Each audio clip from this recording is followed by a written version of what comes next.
Assalamualaikum warahmatullahi wabarakatuh. Ya, jumpa lagi dengan saya eh, di mata kuliah Arsitektur Komputer ya. Jadi, untuk mata kuliah kali ini kita akan coba untuk membahas ya materi terkait dengan motherboard ya. Jadi nanti seperti apa motherboard ya yang merupakan sebuah salah satu komponen yang ada di dalam sebuah perangkat komputer ya. Nanti kita akan coba lihat apa aja yang ada di dalamnya. Baik, jadi target kita hari ini adalah bisa mengetahui ya bagian-bagian yang ada di dalam komponen motherboard ya.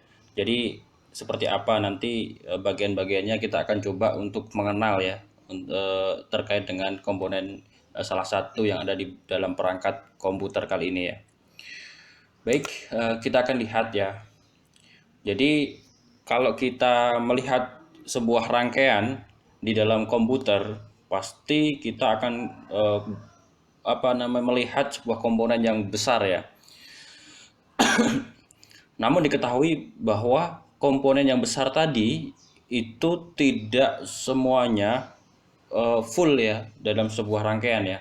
Jadi kalau kita lihat nih eh, di dalam sebuah rangkaian motherboard yang seperti ini ya, dalam rangkaian PC ya seperti ini ya. Jadi ini tidak semuanya full berisi terkait dengan komponen-komponen, namun ada beberapa bagian saja yang digunakan ya. Jadi kalau dulu casing itu sebisa mungkin disembunyikan ya. Namun untuk saat ini justru penggunaan casing ini malah diperlihatkan begitu. Jadi dibuat lebih besar gitu kan. Jadi keuntungannya juga selain untuk menampilkan segi keindahan, juga bisa memperbaiki sirkulasi udara di dalam komputer itu sendiri ya. Jadi dengan komponen yang eh, ruang yang cukup luas, maka akan memudahkan udara itu berganti ya, seperti ini ya. Nah, kalau kita lihat, kalau kita buka ya di dalam sebuah komponen komputer ya, itu misalnya ini kan rangkaian ya rangkaian CPU ya kalau kita kenal komputer PC di PC desktop ya. Nah kalau ini kita buka di casing sebelah sampingnya kita buka, maka kita akan menemukan sebuah komponen ya di dalamnya itu bentuknya adalah seperti ini ya. Nah ini yang dinamakan komponen motherboard itu yang seperti ini ya. Jadi motherboard ini fungsinya memang sebagai papan utama untuk meletakkan perangkat-perangkat pendukung lainnya sehingga nanti komputer itu bisa beroperasi dengan baik ya. Jadi motherboard ini isinya apa? Ya isinya kurang lebih seperti ini ya. Jadi ini nanti untuk bagian input output ya. Kemudian di nomor 11 ini merupakan komponen untuk CPU ya, untuk prosesor begitu. Jadi nanti prosesor akan diletakkan di sini ya. Kalau digambar di sebelah kiri itu ini kenapa kok tampilannya berbeda ya? Jadi prosesor itu berada di bawah kipas yang ada di sini ya. Jadi nanti di dalam sini itu nanti ada prosesor, kemudian di atasnya dikasih fan ya, kasih heatsink, kemudian di atasnya ada fan-nya. Nah, ini tujuannya untuk apa? Tujuannya adalah untuk mendinginkan prosesor ya. Jadi merupakan prosesor ini salah satu komponen ya yang paling panas memang. Jadi harus butuh pendinginan yang tambahan ya, tidak bisa tanpa pendingin ya. Tapi memang di beberapa komponen ya, di beberapa komponen laptop yang modern mungkin sudah beberapa meninggalkan pendingin aktif ya, seperti kipas seperti ini sudah ada yang dihilangkan ya. Tapi untuk komputer yang berkinerja tinggi ya, itu tetap masih menggunakan. Bahkan sekarang tidak hanya sekedar kipas atau fan seperti ini ya, tapi juga ditambahkan dengan liquid cooling ya. Jadi seperti pendingin juga, tapi dalam bentuk cairan ya. Nah, namun tidak ada di gambar seperti ini. Kalau ini hanya pendingin kipas saja. Ya, kipasnya digunakan sebagai pendingin prosesor ya. Nah, kemudian ada apa lagi ya? Nanti kita akan coba lihat di slide-slide berikutnya ya. Nah, di sini seperti ada tempat untuk naruh VGA ya, kemudian ada memori di sini ya. Kemudian nanti ketika ada CPU di sini, maka akan dicolok ke dalam power socket di sini dan di sini udah. Nah, sisanya nanti tinggal tambahan ya. Nanti kita akan coba lihat lebih jauh di slide-slide berikutnya ya. Oke. Nah, perlu diketahui ya, produsen motherboard itu juga membuat ukurannya itu berbeda-beda ya. Jadi kalau di dalam pasaran itu ada 3 klasifikasi ya. Yang pertama adalah ATX, kemudian micro ATX, atau yang terakhir yang ketiga adalah mini ITX ya. Jadi kalau kita lihat nih contohnya adalah mainboard yang serinya sama ya, mungkin bisa jadi chipsetnya sama ya. Chipset itu yang ada di sini ya, chipset ini ya.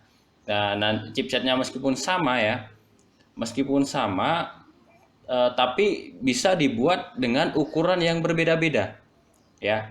Jadi kalau teman-teman pengen bentuknya besar gitu kan, maka pilihlah yang ATX ya. Nah, keunggulannya ada di sini nanti banyak soket tambahannya. Banyak soket tambahan, jadi bisa banyak perangkat yang bisa ditambahkan di situ. Ketika bentuknya adalah ATX ya. Kemudian ada micro ATX. Nah, micro ATX ini sudah beberapa soket sudah dipangkas nih. Jadi ukurannya bisa lebih kecil gitu. Jadi nanti tidak terlalu banyak memakan tempat. Nah, makanya bisa diperkecil lagi nih. Ada beberapa yang dipotong ya. Kemudian yang ketiga adalah mini ITX. Nah, mini ITX ini lebih kecil lagi nih. Jadi di sini hanya berisi terkait komponen-komponen yang hanya dibutuhkan saja gitu kan, yang hanya dibutuhkan komponen-komponen utama ya. Ini contohnya slot PCI Express ini hanya dikasih sedikit ya, hanya satu aja gitu kan. kalau kalau di ATX kita lihat di sini ada 4 ya, ada 4, sedangkan di micro ada 2, di mini tinggal satu gitu kan. Yang penting ada slotnya gitu kan, jadi dipangkas, diminimalis gitu. Tujuannya untuk apa? Untuk mengejar ukuran ya, supaya komponennya itu lebih kecil begitu, lebih sederhana gitu. Jadi tidak terlalu besar. Ya, pasti juga pastikan ketika teman-teman membeli komponen ya sesuaikan dengan targetnya, pengen ukurannya itu seperti apa, sebesar apa gitu. Makanya harus diperhatikan juga apakah memilih ATX, micro ATX atau mini ITX ya. Kalau di pasar rata-rata ya kita nggak bisa ini ya. Tapi yang mungkin teman-teman pernah tahu itu kalau nggak ATX ya micro ATX ya. Kebanyakan memang eh, banyak yang memilih ATX dan micro ATX ini karena terkait dengan kelengkapan ya, terkait dengan beberapa eh, fitur slot-slot tambahan yang lebih banyak gitu kan. Kalau mini mini ITX ini ya memang tertentu ya, yang memang mengejar dari segi ukuran ya. Pengennya komputer yang berukuran kecil gitu. Baik, kita akan lihat selanjutnya ya. Jadi di dalam motherboard ini sebenarnya ada apa aja sih gitu kan. Nah, tadi sudah kita lihat ya, ini sudah kita keluarkan nih komponen dari apa namanya boxnya gitu. Kita tinggalkan, kita sisakan seperti ini ya. Nah, ini merupakan motherboard mereknya Gigabyte ya. Gigabyte A320M S2H ya. Meskipun ini chipset serinya A320 tapi chipsetnya adalah B50 ya. Chipset ya, yang ini ya. Nah, oke, kita akan lihat beberapa port yang ada di dalam motherboard ini ya. Jadi nanti yang di bagian sini ini terkait dengan tampilan ya, display, entah itu ke proyektor, entah itu ke monitor gitu kan. Nah, kemudian ini terkait dengan perangkat tambahan ya, USB ya. Nah, kemudian di sini ada LAN, kemudian ada di sini ada USB juga. Nah, ini USB 2.0 ya. Yang biru-biru ini USB 3.0. Nah, kemudian di sini ada sound ya. Misalnya nanti ada punya headset, punya speaker, nah silakan dicolok di sini. Nah, kemudian di sini tempat naruh untuk prosesor ya. Kemudian di sini digunakan untuk naruh RAM ya. RAM memanjang. Nah, kemudian di sini tempat untuk naruh VGA ya. Nah, VGA tempatnya adalah di PCI Express gitu. Nah, Kenapa kok bisa komponennya seperti ini ya? Nah, kalau dulu motherboard yang seri lama itu kita kenal ada chipsetnya itu ada dua macam ya, North Bridge dan South Bridge ya. Cuman sekarang tinggal South Bridge aja ya. Jadi tinggal yang satu gitu. Nah, kenapa kok bisa begitu ya? Kalau dulu ada dua, biasanya ada North, ada South ya. Cuman untuk sekarang kerja North itu sudah langsung dihandle oleh prosesor ya.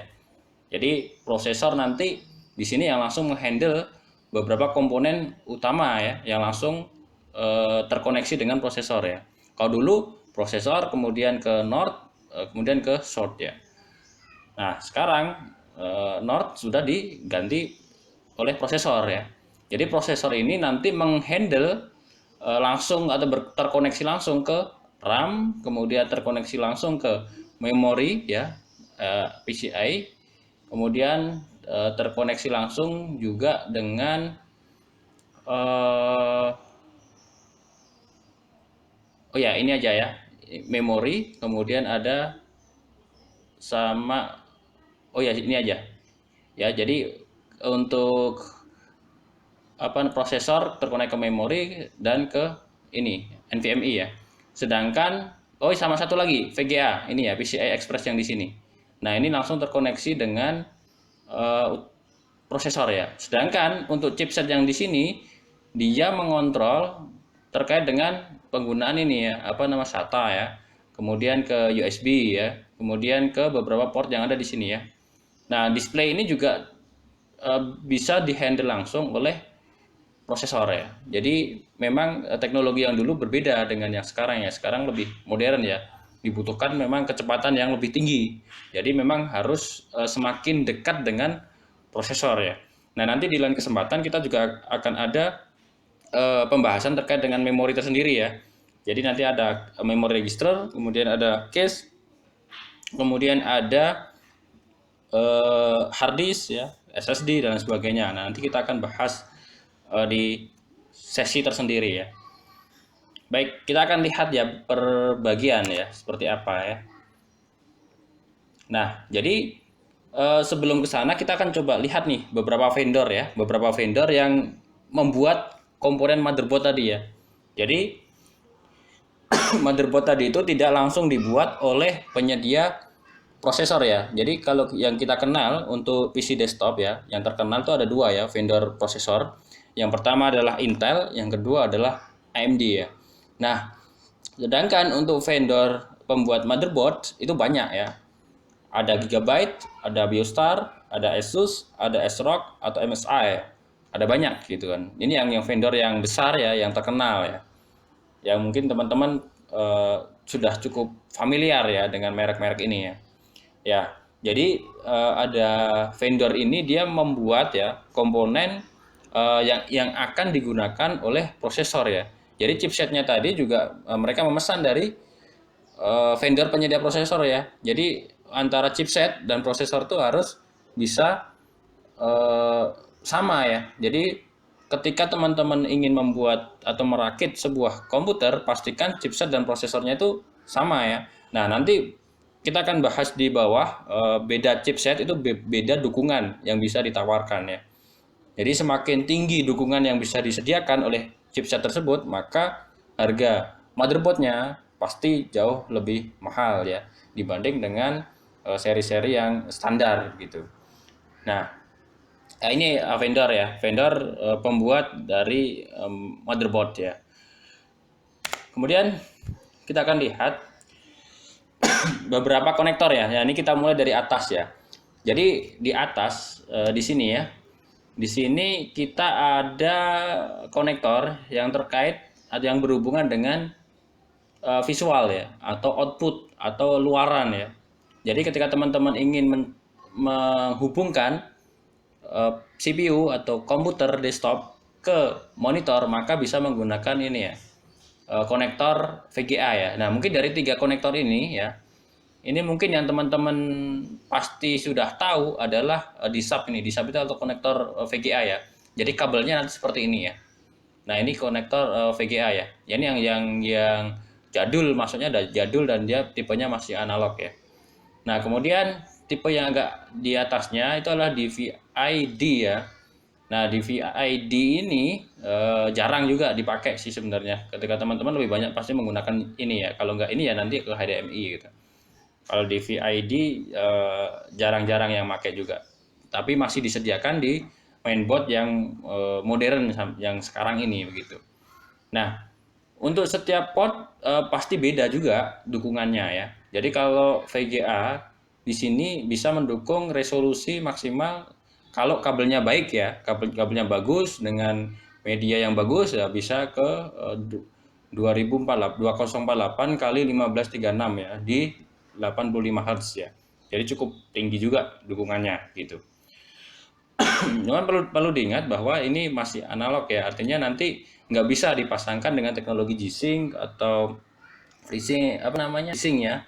Kalau G-Sync itu untuk Nvidia, FreeSync ada untuk AMD ya, Radeon ya. Nah, nanti silahkan teman-teman bisa gunakan mana yang disesuai dengan kebutuhannya ya.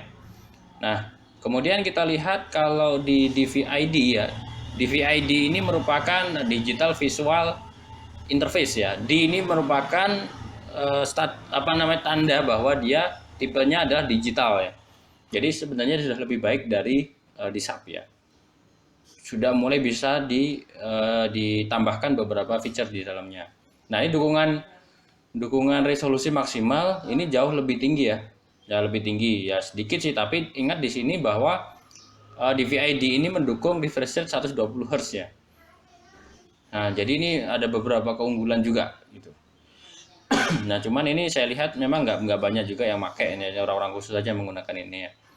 Nah, kemudian yang ketiga ini juga populer ya sekarang adalah HDMI ya. Atau HDMI lah.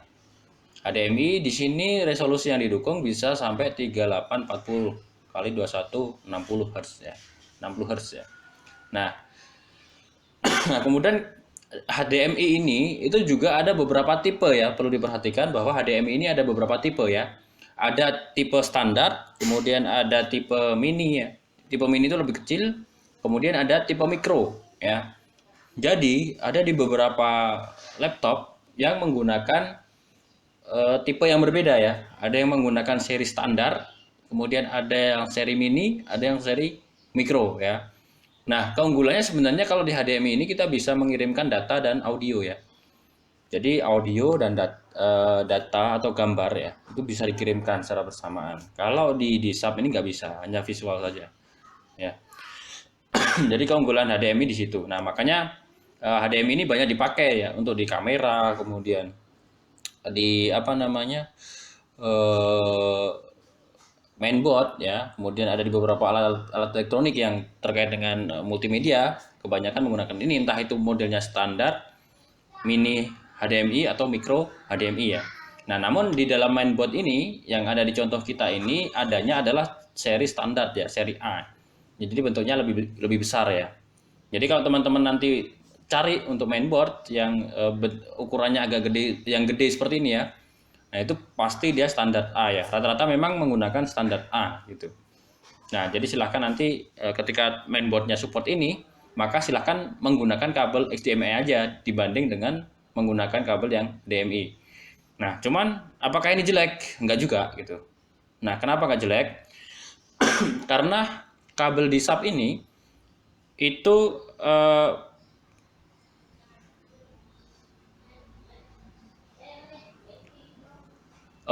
nah kabel di SAP ini ya, kabel di SAP ini bisa mendukung sampai 40 meter ya.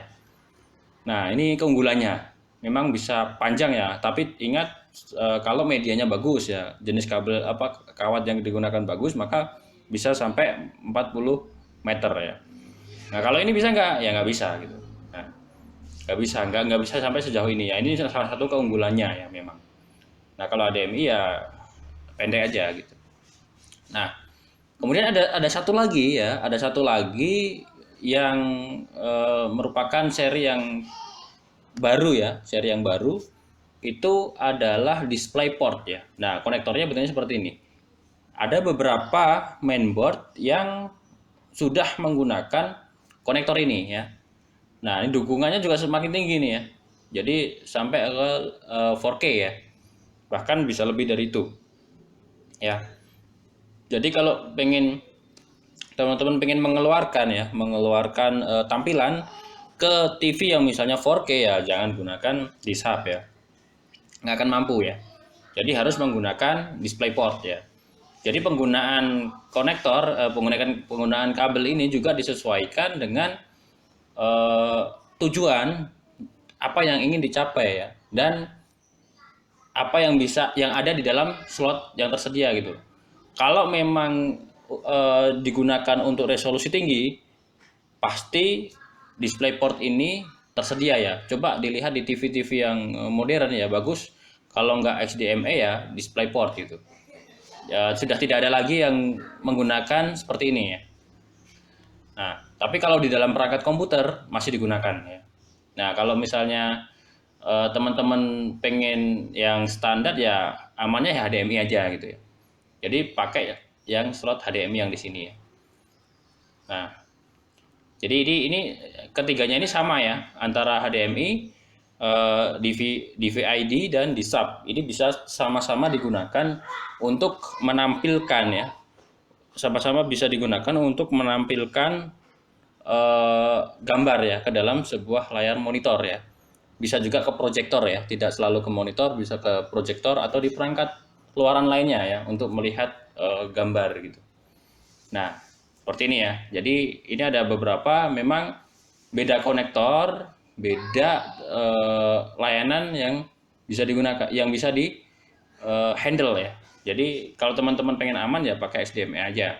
Kalau nggak punya punyanya VGA, kabel VGA yang kayak gini ya sudah colokan aja pakai yang colokan yang di sini ya.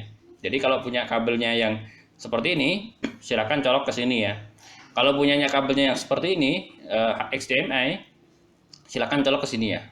Nah, kebetulan di mainboard ini tidak ada dukungan DisplayPort ya. Nah, kalau misalnya di dalam mainboardnya ada dukungan DisplayPort, ya silakan kabel ini colok ke sini ya. Pasti jauh lebih bagus ya. Tapi ingat, DisplayPort ini tidak bisa panjang ya. Jadi kalau pengen bagus ya 1 atau 2 meter aja gitu. Itu nanti tampilannya bagus ya DisplayPort ya. Baik, kita akan lanjutkan ya.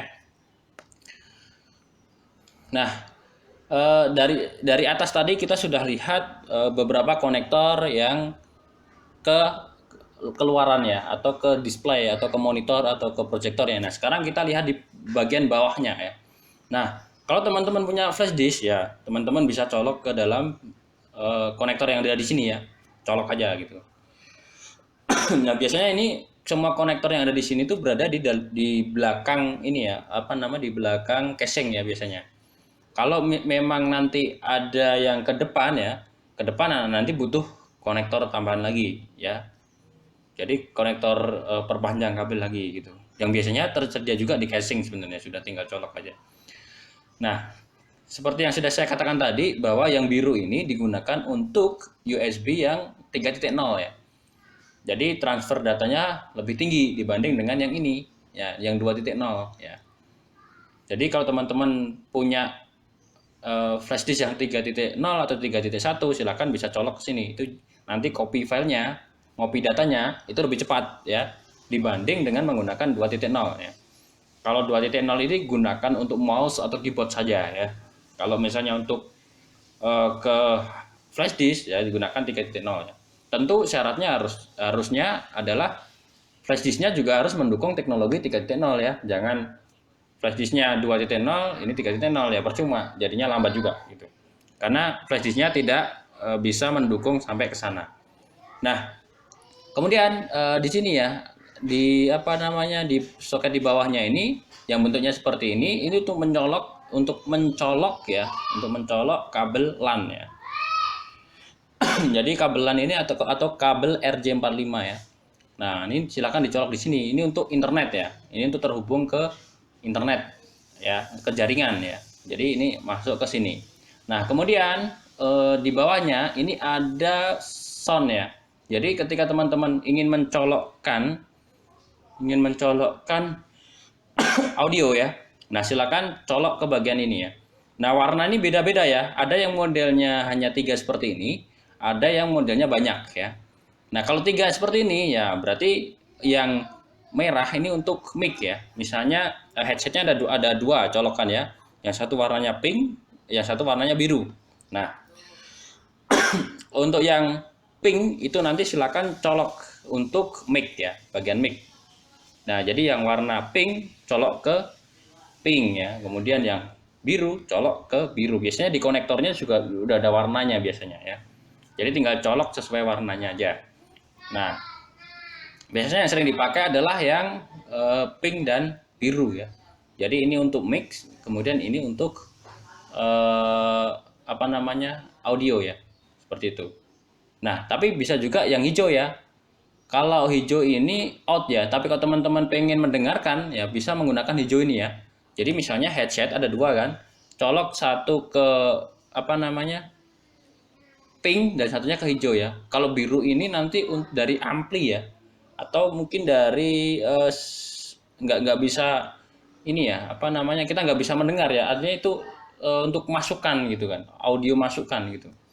Kita nggak bisa menggunakan ini ya, pakai yang out ya untuk bisa didengarkan ke headset ya. Jadi menggunakan pink ya, menggunakan pink dan hijau ya. Nah, ini untuk apa namanya, mic dan untuk suara. Nah, contohnya seperti ini. Ada dua nih ya. Ada dua di sini, ada yang biru dan satunya adalah pink ya. Silahkan biru colok ke biru, kemudian hijau pink colok ke pink ya. Jadi sesuaikan aja dengan headset yang ada warnanya di situ ya. Nah, kalau misalnya masih bingung juga, silahkan nanti lihat di spesifikasi mainboardnya ya.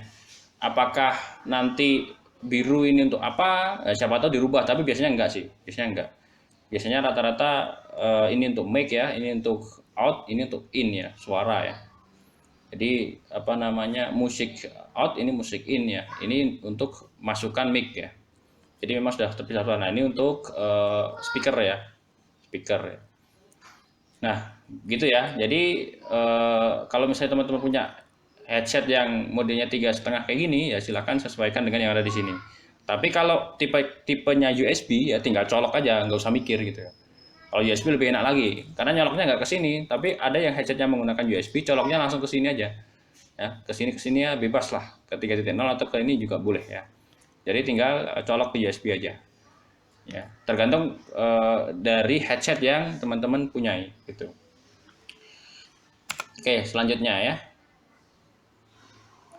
Nah, kita akan bergeser ke bagian sebelah kanannya ya.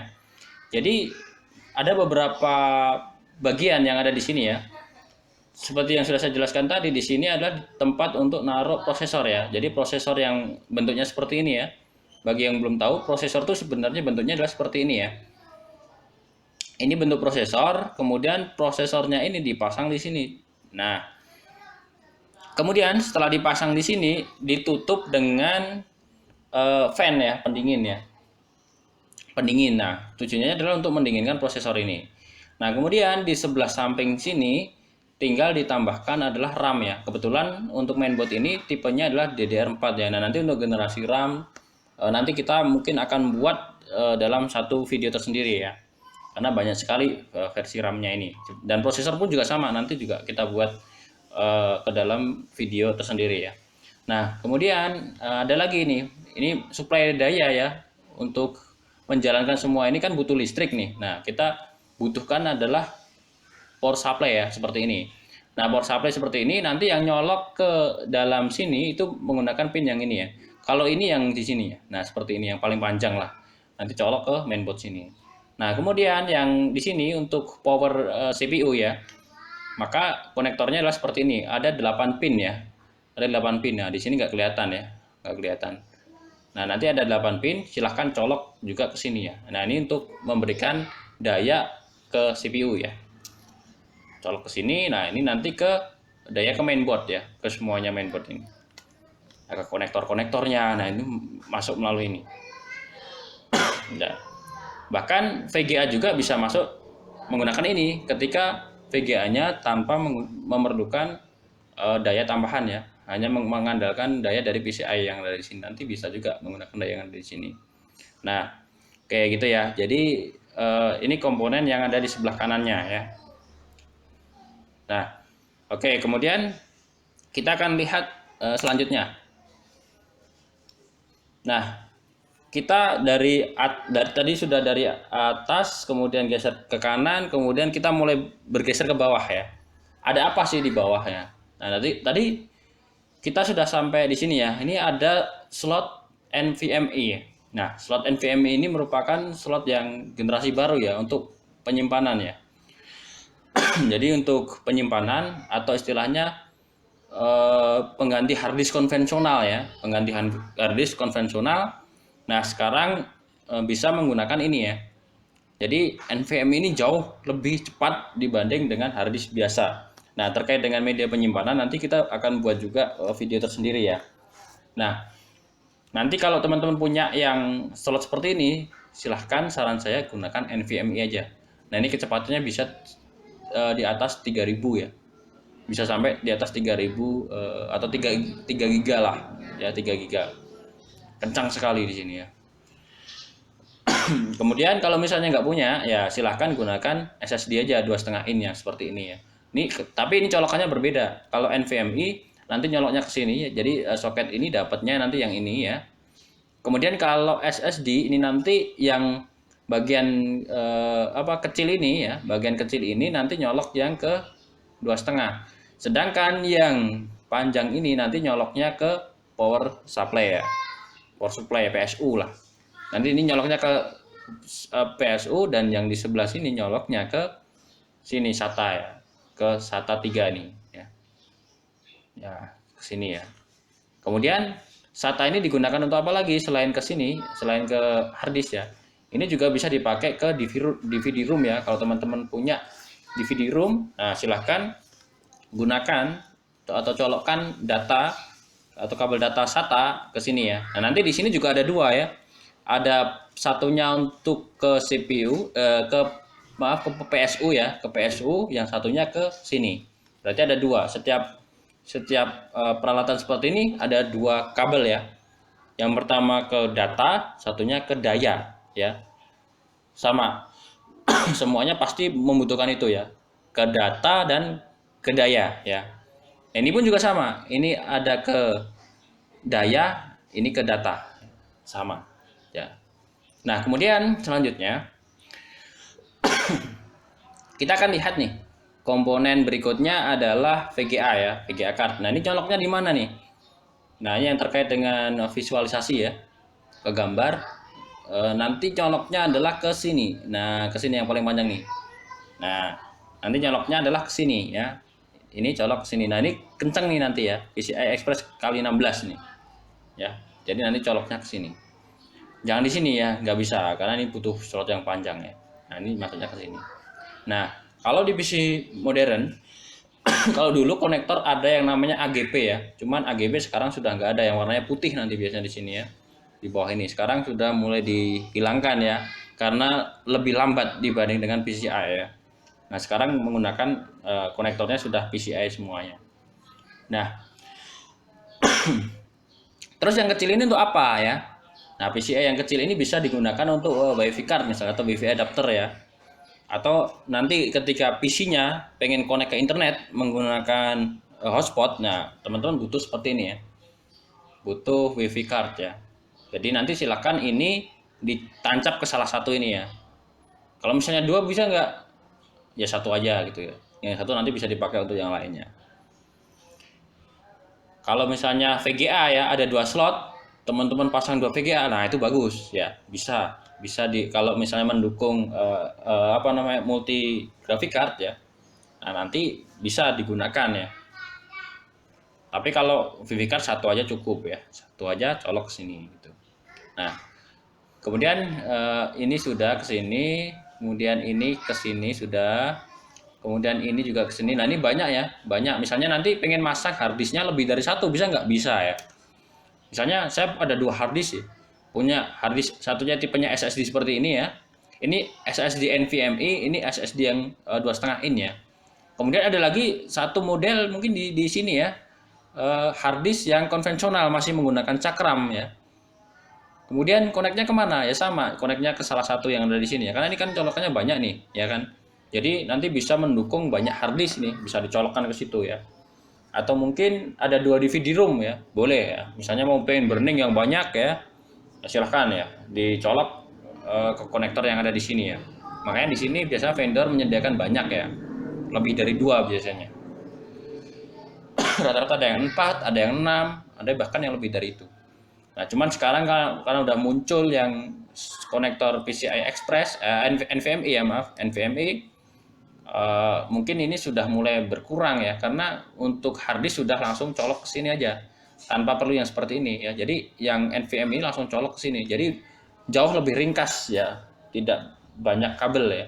Bahkan power supply pun sekarang juga sudah ada yang modelnya modular ya. Kalau modular itu kita bisa pasang kabelnya yang kita butuhkan aja. Jadi kalau kita lihat tadi kan semrawut ya, banyak kabelnya gitu ya. Tapi ketika kita menggunakan modular, kabel mana yang kita gunakan ya itu aja yang dipasang. Sisanya nggak usah dipasang. Jadi lebih ringkas, lebih hemat tempat gitu kan. Lebih space-nya lebih lega gitu. Nah, itu yang tipe-tipe modular ya. Nah, seperti ini ya. Jadi nggak usah bingung ketika nanti teman-teman pengen punya komputer rakitan ya. Silahkan sesuaikan aja dengan konektornya ya. Jadi yang perlu dibeli adalah mainboard ya. Seperti yang kemarin sudah saya jelaskan di slide sebelumnya, yang waktu pengenalan yang pertama itu ada mainboard yang perlu dibeli ya. Ada mainboard, kemudian ada hard disk, kemudian ada RAM ya kan. Kemudian ada power supply, kemudian ada prosesor ya. Nah, kemudian beli casing, beli mouse, keyboard, monitor. Udah, itu aja gitu kan.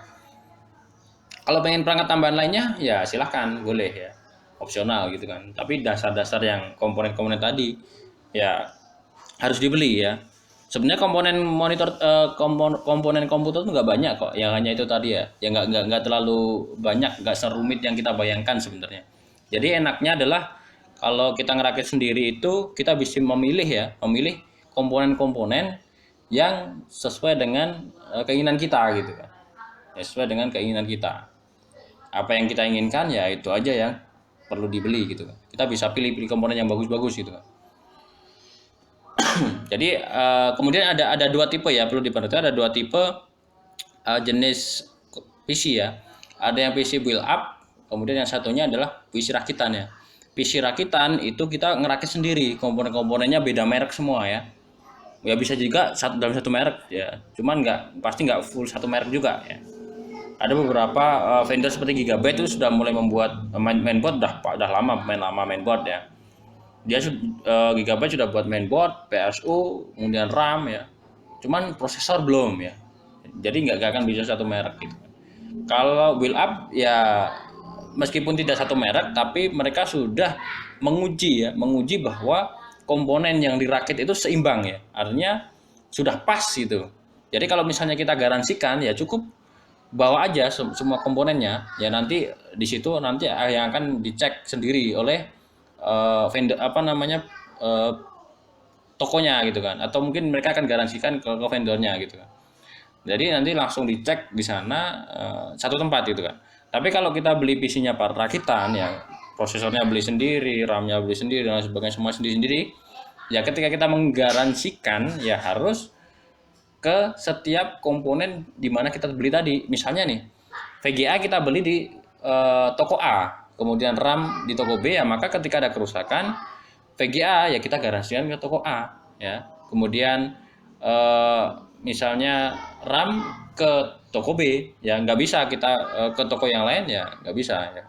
Jadi memang harus ke vendor masing-masing di mana kita beli ya. Meskipun ada beberapa kebijakan vendor itu kita bisa ya tanpa nota mungkin bisa langsung ditangani ya, tapi nggak semua vendor seperti itu. Ada yang memang harus lewat toko ya, lewat toko baru nanti bisa mereka tangani begitu. Jadi ya setiap vendor beda-beda gitu ya. Jadi komponen komputer ya hanya seperti ini aja, banyak gitu. Jadi kalau teman-teman pengen rakit sendiri ya sebenarnya gampang aja gitu. Yang penting adalah nanti kecocokan dari chipset yang ada di mainboardnya dengan prosesor. Yang penting pas, ya sudah, nggak terlalu ambil pusing gitu kan. Yang penting prosesor, chipset pas, kemudian RAM-nya sesuaikan dengan dukungannya, ya kan? Udah, yang lain tinggal mengikuti aja. Jadi kuncinya sebenarnya di situ. Ketika kita ngerakit komputer, kuncinya adalah di chipset yang ada di mainboard itu harus sesuai dengan yang dimiliki oleh prosesor, dan chipset yang ada di mainboard itu harus sama ya, harus sesuai, sejalan ya. Kemudian sama jenis RAM-nya ya. Kalau yang baru-baru rata-rata sudah DDR4 ya. Cara lihatnya di mana ya? Lihat, cek di vendornya. Contohnya salah satunya di sini nih ya. Kalau misalnya teman-teman pengen tahu lebih jauh terkait dengan spesifikasi detail dari mainboardnya ini, ya silahkan nanti cek ke sini ya. Nah, silahkan cek ke sini. Nanti di sini teman-teman akan temukan nih masing-masing dari fitur ya. Nah, kemudian ada satu lagi nih, CMOS nih. Ini ada CMOS ya. Nah, CMOS ini digunakan untuk menyimpan settingan BIOS ya. Jadi ketika komputer dimatikan, tanggal yang ada di dalam PC kan nggak hilang tuh. Nah, itu kenapa kok bisa begitu? Nah, karena ketika PC dimatikan ternyata di sini masih ada baterai ya, baterai CMOS. Baterai CMOS ini untuk menjaga settingan jam tadi tidak berubah gitu. Atau settingan BIOS, basic input output yang ada di dalam sebuah komputer itu tidak berubah ya, sesuai dengan apa yang di setting terakhir kali sebelum di restart gitu. Nah, makanya akan disimpan dalam baterai CMOS. Oke, baik, kita akan lihat selanjutnya ya. Nah ini ya, kita akan lihat nih ada chipsetnya ya. Jadi memang chipset nanti ini harus sejalan dengan yang prosesor gunakan ya. Jangan sampai nanti chipset yang ditanamkan, karena lain chipset ini lain dukungan yang bisa ditawarkan ya. Dan nanti di bawah kita akan coba cek ya beberapa kecocokan dari chipset tersebut ya. Nah, kita akan lihat dulu. Nah, ini contohnya nih, saya tampilkan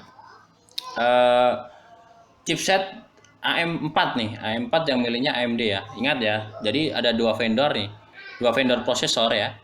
Yang di dunia ini yang cukup terkenal yaitu adalah AMD dan yang satunya adalah Intel ya. Nah, ketika AMD mengeluarkan prosesor, maka biasanya dia juga menyiapkan dukungan chipsetnya juga. Ya, chipsetnya ini juga biasanya dikeluarkan dari AMD juga ya. Nah, kemudian chipsetnya ini dijual ke vendor. Ya, ke vendornya kemana ya? Ke Gigabyte tadi, kemudian ke Biostar ya, ataupun ke vendor-vendor lain tadi untuk dibuat desain motherboardnya ya, dan sekaligus dibuat motherboardnya gitu. Nah, kemudian mereka juga bisa jualan gitu. Nah, mereka jualan, kemudian desainnya pasti beda-beda gitu kan. Antara satu vendor ke vendor lain pasti beda. Nah, sesuai dengan gaya mereka dalam meracik papan utama atau mainboardnya tadi. Nah, kemudian tadi sudah saya katakan bahwa antara chipset dan prosesor ini dia berkomunikasi juga, ada jalurnya gitu kan. Nah, chipset itu nanti dia menghandle kerja USB, menghandle kerja PCI, menghandle kerja LAN ya, dan lain sebagainya. Nah, ini mereka berbagi tugas ya. Jadi chipset menghandle bagian komponen-komponen yang seperti ini ya. Ada USB, ada PCI, ada SATA yang nyolok ke SATA yang nyolok ke hard disk tadi. Nah, itu dihandle oleh chipset. Baru nanti dilanjutkan ke prosesor. Nah, beda dengan NVMe ya. NVMe itu langsung dihandle oleh prosesor ya. Jadi kenapa kok dia bisa cepat? Ya karena dia jalurnya itu didekatkan dengan prosesor gitu. Maka dia akan jauh lebih kencang dibanding dengan yang menggunakan SATA 3 tadi ya. Harddisk 2,5 in mereka dihandle oleh chipset baru ke prosesor. Sedangkan kalau teman-teman menggunakan NVMe, dia dari prosesor tuh langsung terhubung langsung dengan NVMe, maka kecepatannya bisa sampai 3000, bahkan lebih dari 3000 ya. Jadi sangat cepat sekali. Nah, kemudian RAM ya, RAM juga langsung berdekatan dengan prosesor ya. Makanya RAM itu juga butuh atau bekerja dengan cepat ya. Cuman kelemahannya adalah RAM ini tidak bisa untuk nyimpan data ya. Sifatnya volatile ya. Volatile itu nanti ketika listrik mati, maka data hilang gitu.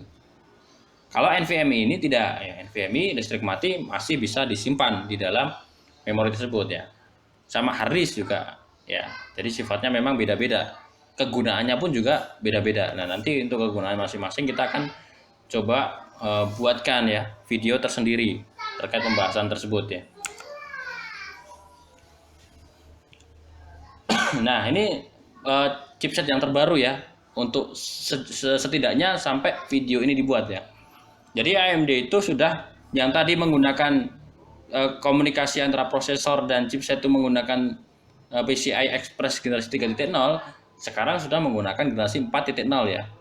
Setidaknya sampai video ini dibuat ya. Jadi sudah menggunakan teknologi 4.0 ya.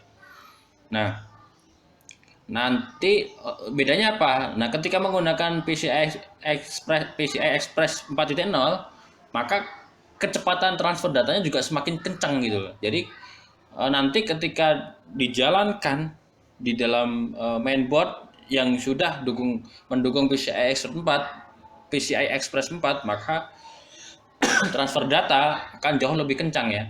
Jadi yang semula tadi USB ya, ini sudah bisa menghadirkan generasi 3.2 ya.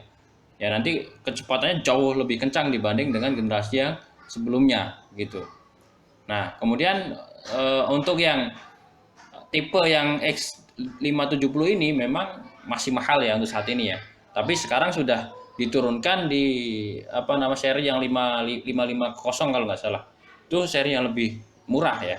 Tapi tidak full seperti ini ya. Untuk yang full ya memang seri X570 ya. Nanti kita tunggu, mungkin akan bisa lebih turun lagi ya.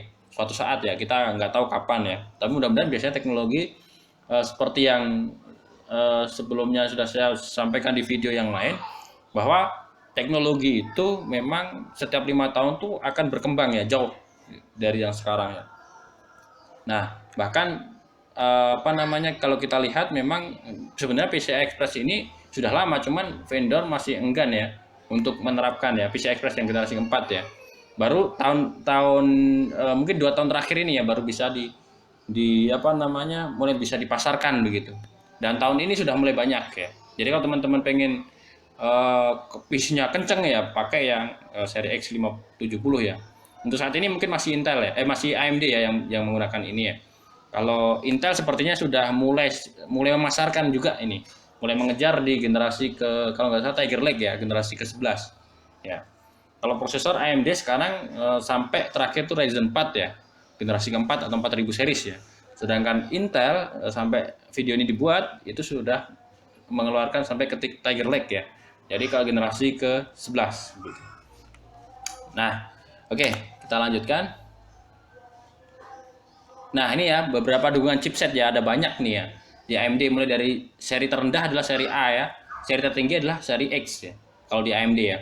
Nah, dukungannya apa? Bedanya apa? Ya bedanya ini ya, ada banyak ya, mulai dari dukungan grafik, kemudian memori sama ya.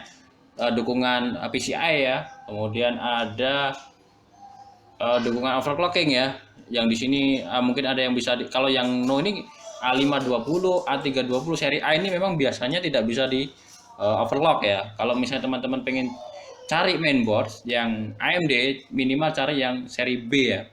B350 ya. Kemudian atau B550 yang baru ini ya. Nah, yang baru ini ya, ini sudah ada PCI Express 4 yang sudah saya katakan tadi ya.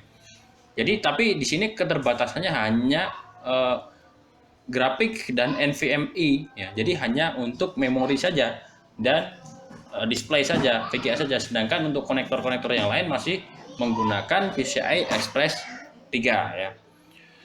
Jadi tidak semuanya. Kalau pengen full dukungan PCI Express 4 ya bisa menggunakan X570, tapi harganya juga mahal ya. Jadi kalau kita misalnya beli mainboard itu perhatikan chipsetnya ya. Dia menggunakan chipset seri apa. Nah, kalau yang saya tunjukkan tadi itu seri A320 tapi ya chipsetnya itu menggunakan B350 ya. Jadi cukup cukup bagus sekali ya kalau, dan harganya murah di bawah 1 juta ya. Ini sampai video yang dibuat ini kurang dari 1 juta ya.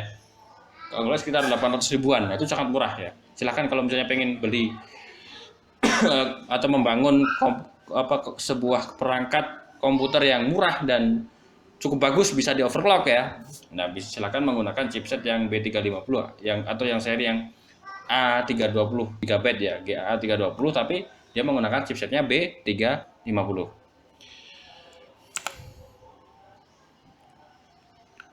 Nah, setelah tadi kita lihat di sisi merah ya AMD ya, sekarang kita lihat di sisi biru ya Intel ya. Namun ini Intel generasi 10 ya, karena generasi 11 masih baru nih ya, setidaknya waktu video ini dibuat masih baru gitu. Jadi belum banyak ya beredar ya. Kalau generasi 10 udah banyak ya. Nah, di sini untuk komunikasi antara chipset dan prosesor ini menggunakan DMI. Nah, kalau di AMD tadi dikenal dengan istilah PCI Express ya, generasi ketiga atau generasi keempat. Nah, kalau di sini ada istilah Direct Media Interface ya, DMI ya, DMI ya. DMI untuk 3.0 kalau di Intel ya. Tapi kalau di generasi 11 sepertinya ini sudah mulai naik ya ke 4.0 ya. Nah, kemudian bedanya di sini apa ya? Kurang lebih sama seperti yang ada di AMD tadi ya. Jadi untuk chipset ini menghandle beberapa konfigurasi ya. Jadi mereka menangani kinerja USB, kemudian PCI Express yang lainnya, kemudian hard disk ya, kemudian ada ini Intel Optane ya, ataupun Wi-Fi 6 ya, ada juga ya Thunderbolt. Nah, itu di handle oleh chipset ya. Sedangkan prosesor dia langsung menghandle ke VGA, kemudian ke RAM ya, ke DisplayPort ya. Nah, di DisplayPort yang saya katakan tadi beberapa VGA bukan VGA, konektor display itu ada beberapa yang langsung dihandle oleh prosesor ya, yaitu DisplayPort atau HDMI. Nah, nanti bisa langsung di apa namanya? Di handle oleh langsung ini. Jadi akan jauh lebih kencang ya. Nah, ini kalau di Intel ya, Intel memang beda ya. Intel tuh rata-rata nggak lama sih untuk sampai saat ini. Kalau mereka mengeluarkan prosesor baru, biasanya nanti juga generasi chipsetnya atau mainboardnya juga ganti juga. Tapi kalau di AMD, setidaknya yang sudah sampai saat ini bisa support beberapa generasi ya. Mungkin bisa 2 atau 3 generasi baru bisa ganti mainboard gitu kan. Jadi ketika beli mainboard satu bisa dipakai sampai 2 atau 3 generasi prosesor AMD yang ke depan gitu kan. Jadi lebih hemat sih sebenarnya kalau teman-teman menggunakan AMD ya. Cuman ada beberapa alasan, memang ada beberapa segi kelebihan antara Intel dan AMD, memang beberapa sisi ada kelebihan, ada kekurangannya masing-masing. Oke, baik. Selanjutnya, nah ini ada lebih detail terkait dengan perbedaan ya masing-masing generasi chipset tadi ya. Ini hanya sebagian sedikit aja, bagian kecil aja. Kalau teman-teman pengen lebih banyak ya, silakan cek di sini ya, di websitenya Intel ya. Silakan dicek di sini, nanti akan lebih banyak lagi menemukan konfigurasi-konfigurasi yang lebih kompleks ya, lebih cocok ya. Karena memang ketika kita memilih merakit sebuah komputer ya, kita harus sesuaikan juga dengan chipsetnya ya. Yang paling murah ya biasanya kalau di AMD adalah seri A ya, kalau di Intel itu adalah seri H ya, kalau tertingginya adalah seri Z ya. Seri Z ini seri tertinggi, kalau di AMD adalah seri X-nya gitu. Jadi semakin tinggi serinya, pasti dukungan dari beberapa apa namanya interface, konektor, kecepatan itu pasti juga berbeda gitu kan. Nah, ini ada beberapa komparasinya ya. Komparasi di beberapa apa namanya dukungan atau fitur dari chipset ya. Nah, kemudian ini yang seri 3000 ya, 300 ya. Kalau yang di sini adalah seri 400 ya, ini yang terbaru ya di Intel 400 series, chipset yang 400 series itu yang terbaru. Sedangkan yang agak ke belakang ya, agak seri-seri yang sebelumnya adalah seri 300 ya. Ya ini sama seperti yang tadi ya, ada beberapa fitur yang memang sudah disupport oleh mereka gitu. Jadi teman-teman bisa lihat, bisa perhatikan yang ada di sini gitu. Baik, gitu saja untuk pembahasan mainboard kali ini ya. Jadi ada kurangnya mohon maaf. Terima kasih. Wassalamualaikum warahmatullahi wabarakatuh.